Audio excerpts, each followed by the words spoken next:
Halo, apa kabar semuanya? Shalom, shalom, shalom, shalom. Berjumpa lagi dengan saya, nama saya Pendeta Henny Esther Dondokambe. Ya, saya bersyukur bisa memberikan hal-hal yang terbaik yang Tuhan kasih sesuai dengan talenta yang Tuhan berikan. Ya, kalau talenta yang Tuhan berikan harus dikembangkan. Oleh sebab itu, berjumpa dengan saya akan menyampaikan tentang yang mungkin orang-orang suka tidak memahami, tetapi saya berharap bahwa semua kita harus memahami akan hal ini.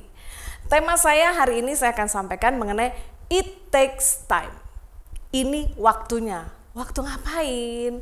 Ini waktunya, it is takes time. Ya, ini waktunya untuk kita mengerti dan mengenal tentang peraturan pemerintah dalam bidang perpajakan.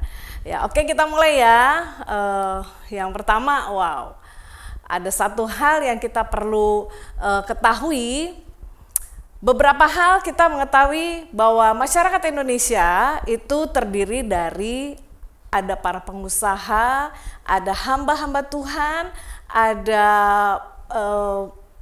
mahasiswa dan lain sebagainya. Ya, kita adalah warga negara Indonesia. Saya mau membahas mengenai pengusaha nih. Ada pengusaha yang ada satu karikatur yang luar biasa nih. Pengusaha itu menarik satu gerobak. Tapi di dalam gerobak itu ada banyak hal. Ada tentang perpajakan, ada tentang bank, ada tentang pemerintahan. Nah, dalam gerobak itu ternyata ada karyawan yang mendorong. Ternyata dari karikatur ini kita dapat melihat bahwa pengusaha memiliki satu usaha untuk bekerja bersama dengan karyawan, tetapi jangan lupa bahwa kita juga patut untuk mengerti peraturan-peraturan yang dikeluarkan oleh pemerintah kita, yaitu pemerintah Indonesia. Ya, yuk sekarang kita mau cek dulu nih. Kalau kita mengecek medical check up, paling pertama yang kita cek apa nih?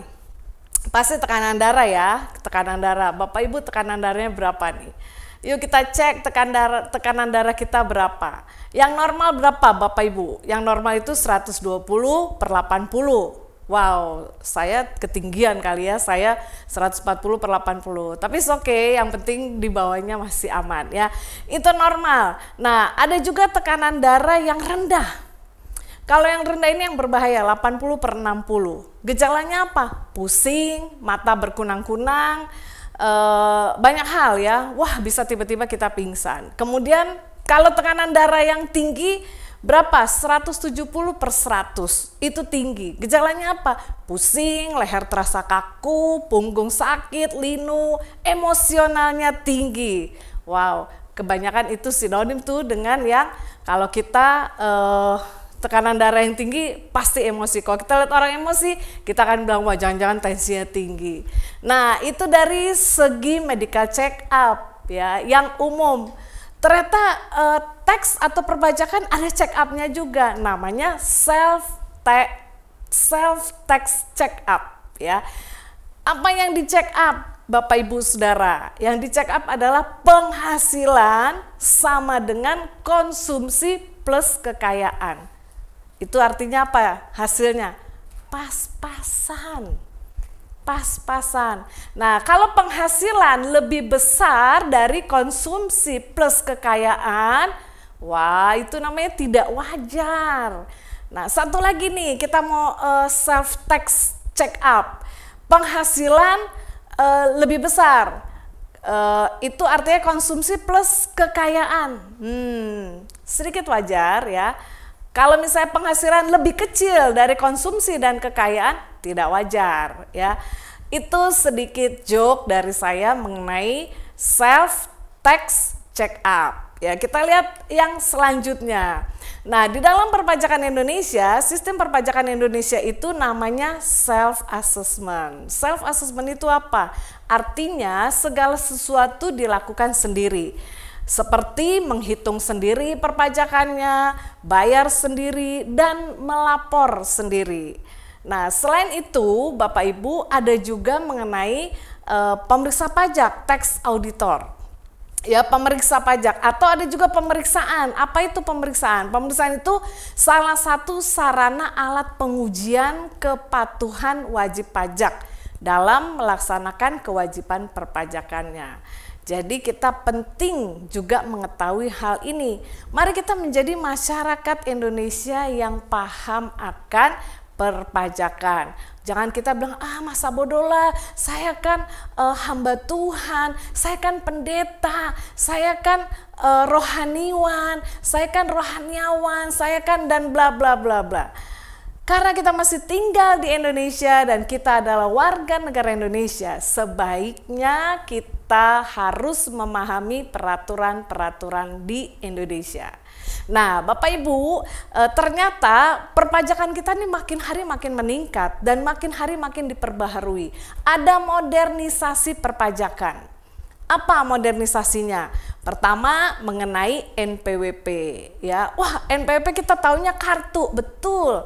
Tapi perlu diketahui Bapak Ibu dan semua teman-teman, rekan-rekan dan semua hamba Tuhan, para pendeta, rohaniawan, siapapun perlu mengetahui bahwa tahun depan atau tepatnya tahun 2024 bulan Januari itu nomor induk kependudukan atau KTP resmi menjadi NPWP.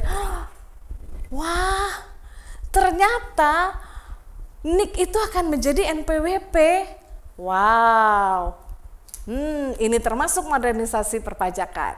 Ya, kemudian yang kedua modernisasinya apa? Ada e-billing, Bapak Ibu. E-billing itu adalah EVIN, ada NPWP. Jadi untuk melakukan pembayaran sendiri tadi kita harus menerbitkan e-billing.